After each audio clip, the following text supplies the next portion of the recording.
வேத பகுதி ஒரே ஒரு வசனம்.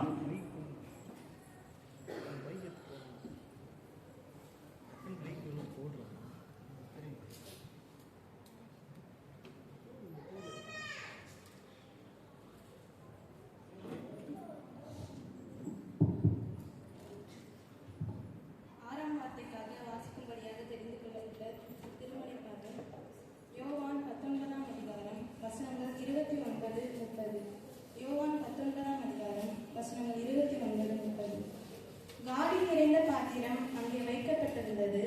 அவர்கள் கடற்காலானை காடியிலே வைத்து ஈசோப்பு தண்டில் மாட்டி அவர் வாயிலிடத்தில் நீட்டி கொடுத்தார்கள். இயேசு காடியை வாங்கின பின்பு முடிந்தது என்று சொல்லி தலையை சாய்த்து ஆவியை ஒப்பு கொடுத்தார் என்றார் என்பதை கடவுளுக்கே காடி கொடுக்கிறவர்கள் நாங்கள். கடவுள் நம்முடைய பாடுகளை ஏற்றுக்கொள்ளும்படியாக வந்தார். ஆனால் அவரோ அந்த பாடுகளை மறந்து போகும்படியாக அந்த புளித்த காடியை கொடுக்கும்படியாக அங்கு நீட்டப்பட்டது. ஈசோப்பு தண்டில மாட்டி அவருடைய வாய் நிறைய கொண்டு சென்றார்கள். ஆனால் அவரோ அதை ஏற்றுக்கொள்ளவில்லை. Because God wants to suffer entirely. முழுவதுமாக மனித துன்பம் என்றால் என்ன, மனித பாடு என்றால் என்ன என்பதை அனுபவிக்கும்படியாக தன்னை முழுவதுமாக அவர் தன்னை தாழ்த்தியவர். எபேசியர்கள் நிருபம் 5ஆம் அதிகாரம் 5 முதல் 7 வசனங்களை படித்துக் கொள்வோம்.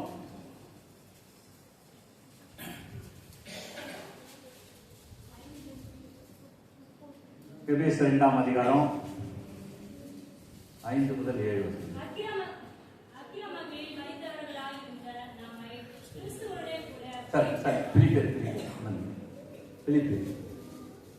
பிலிப்பியர் 2ஆம் அதிகாரம் 5 முதல் 7. உங்களிலும் இருக்க கடவுது என்ன சிந்தை? அடுத்த வசனம் பாருங்க. அவர் தேவனுடைய ரூபமாய் இருந்தும் தேவனுக்கு சமமாய் இருப்பதை கொள்ளையாடின பொருளாக எண்ணாமல் தம்மை தாமே வெறுமையாக்கி அடிமையின் ரூபம் எடுத்து மனுஷ சாயலானார். தன்னைத்தானே வெறுமையாக்கி அவர் ஜாலியா இருந்திருக்குன்னா ஆண்டவர் பிதாவிடத்திலே அவர் எப்பொழுதும் போற்றி வாழ்த்துகின்ற அந்த சூழ்நிலையில் அவர் இருந்திருக்கலாம். ஆனால் அவர் என்ன செய்தார்? தன்னைத்தான் வெறுத்து தன் சிலுவையை எடுத்துக்கொண்டு அனுதினம் என்னை பின்பற்றி வர கடவுள் என்று சொன்ன ஆண்டவர் அல்லவா. ஆகினாலே அவர் தன்னை வெறுத்து நம்மை போல மனிதனாகி சிலுவை பரியந்தம் பாடுபடும்படியாக அடிமையின் ரூபம் எடுத்தார். இது எவ்வளவு ஆச்சரியம் பாருங்க. எனக்கும் அவருக்கு என்ன உறவு இருக்கிறது, உங்களுக்கும் அவருக்கு என்ன இருக்கிறது. ஆனால் இனி பிறக்க போவர்களுக்கும் இனி எல்லா பாவிகளுக்கும் இரட்சகராக அவர் தன்னை முழுவதுமாக கொடுத்து நம்மை மீட்டுக் கொண்டார். ஆகினாலே அவர் பாடு என்றால் என்ன என்பதை முழுவதுமாக அறிந்தவர். அதுல எதுவும் மிச்சம் நீதி எதுவுமே கிடையாது. பாவம் இல்லாத அவரை பாவமாக்கினார் என்ற வசனம் இருக்கிறதே. அவ்விதமாக அவர் ஒன்றும் அறியாதவர், ஆனாலும் கூட பாவம் ஆக்கப்பட்டார்.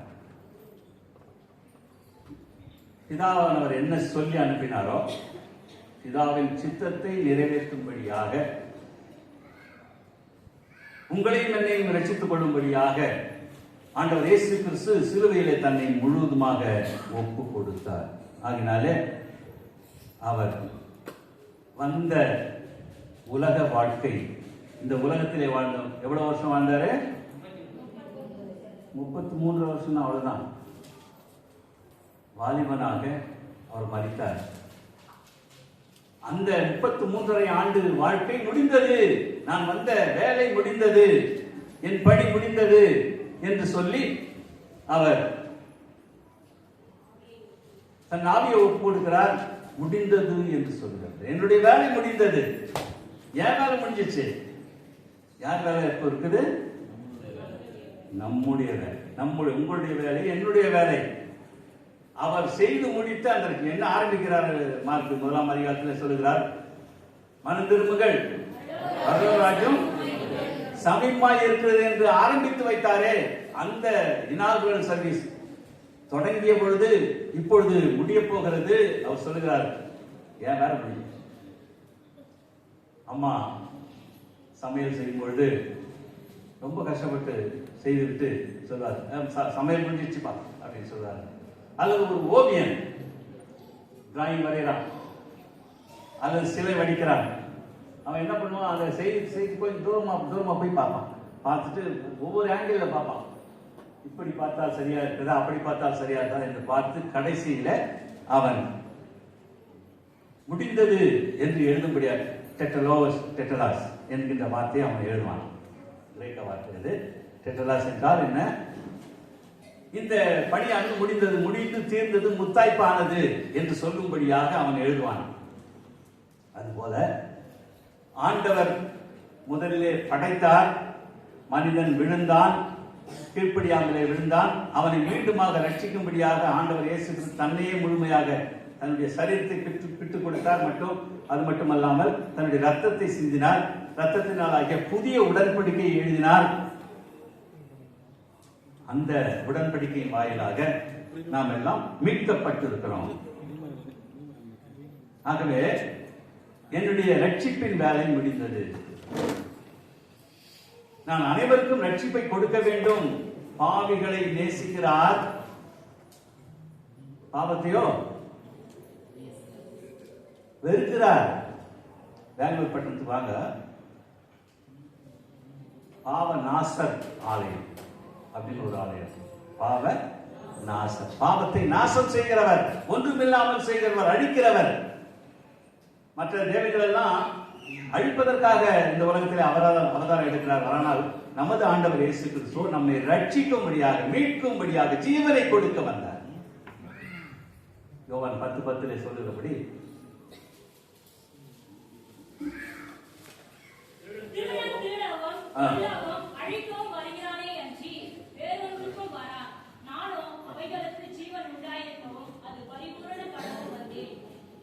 அவைகளுக்கு ஜீவன் உண்டாயிருக்கவும் பரிபூர்ணப்படும், டு பி பெர்ஃபெக்ட், முழுமையை அடையும்படியாக மனிதர்களாக முழு வாழ்வை, நித்திய வாழ்வுன்னு சொல்றாங்க.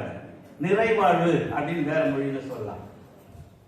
ஃபுல்ஃபில்மெண்ட் ஆஃப் லைஃப், வாழ்க்கையினுடைய நோக்கம் நிறைவேறும்படியாக நான் வந்தேன் என்று சொல்கிறார். ஆகவே ஆண்டவர் இயேசு கிறிஸ்து முடிந்தது என்று சொன்னது அவருடைய கடமை முடிந்தது. ஆனால் நம்முடைய கடமையோ, நாம் வாசிக்க கேட்ட அந்த வசனத்தின்படி மத்தேயு 28 18 முதல் 20 வசனங்களிலே, நீங்கள் புறப்பட்டு போய் சகல ஜாதிகளையும் சீடராக்கி ஞானஸ்நானம் கொடுத்து கட்டளையிட்ட யாவையும் கைக்கொள்ளும்படி, விழுந்து போகும்படி அல்ல, நான் சொன்ன இந்த வாக்கியங்களை கைக்கொள்ளும்படியாக நீங்கள் அவர்களுக்கு துணையாக இருந்து உற்சாகப்படுத்தி அவர்கள் நீடித்த நாட்களாக என்னுடைய சீடர்களாக இருக்கும்படியாக நீங்கள் அவர்களை மாற்றுங்கள். அவங்கள மாற்றணும் சொன்னா நம்ம அதுக்குனால மாறணும். நாம் சீடர்களாக இருக்க வேண்டும். அப்பொழுதுதான் அவர்களை நாம் சீடர்களாக மாற்ற முடியும். நாம யோகியமா இருக்கணும். வைத்தியனே உன்னை நீயே குணமாக்கிக் கொள் என்று சொல்வார்களே.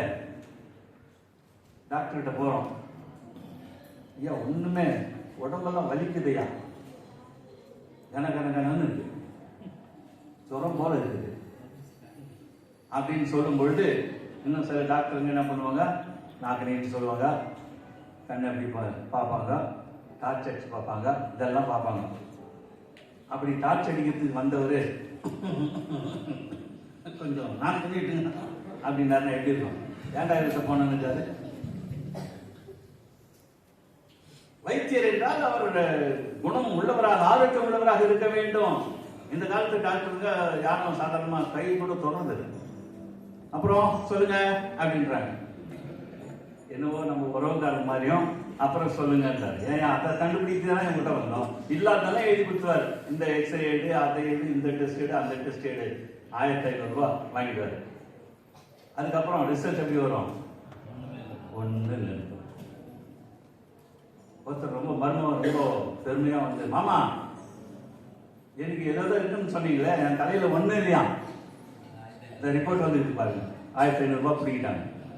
என் தலையில ஒண்ணு இருந்தது, அவர் உண்மையாக அறிக்கை செய்யறாரு. அதனால மாமனார் சொல்றாரு, எனக்கு தெரியுண்டா, அதனால தான் என் மகளை ஒன்று கூப்பிட்டேன். அப்படின்றார். அப்போ பரிசோதித்து பார்த்தாலும் கூட ஒன்றுமே இல்லை.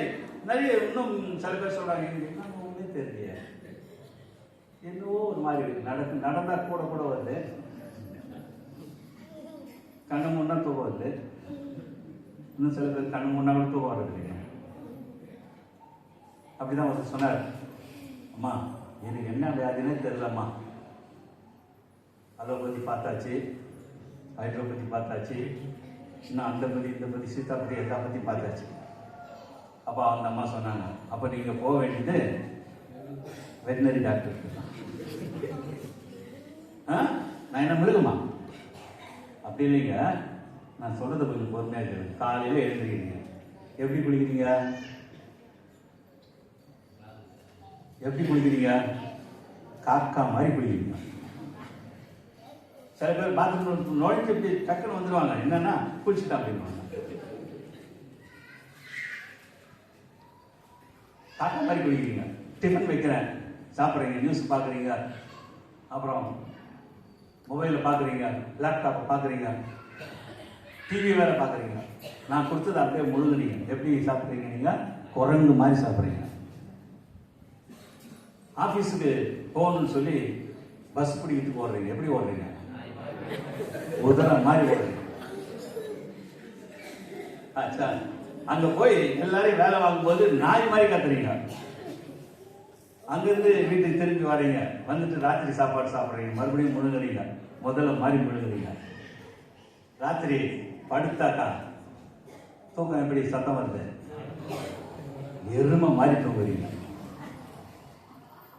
இப்போ சொல்லுங்க, இந்த வியாதியெல்லாம் உங்ககிட்ட இருக்கு இல்லையா? நீங்க போய் ஒரு வெட்டினரி டாக்டர் பாருங்க. உண்மைதான். நாங்கெல்லாம் சின்ன பிள்ளைங்களா இருந்தப்போ விஜயனின் இருதயம் அப்படின்னு ஒரு சின்ன ஒரு கையேடு வரும், ஒரு ட்ராக். அதுல விஜயன் இருதயத்துல கருப்பா இருக்கும், அதுக்குள்ள மற்றதெல்லாம் இருக்கும், பாம்பு, புலி, சிங்கம், இதெல்லாம் இந்த குணம்லாம் இருக்குது அப்படின்னு ஆண்டவர் இயேசு கிறிஸ்துவை ஏற்றுக்கொண்ட பிறகு அந்த இருதயம் வெள்ளையா இருக்கும். அதை ஆண்டவர் இயேசு கிறிஸ்து ஜொலிப்பார்.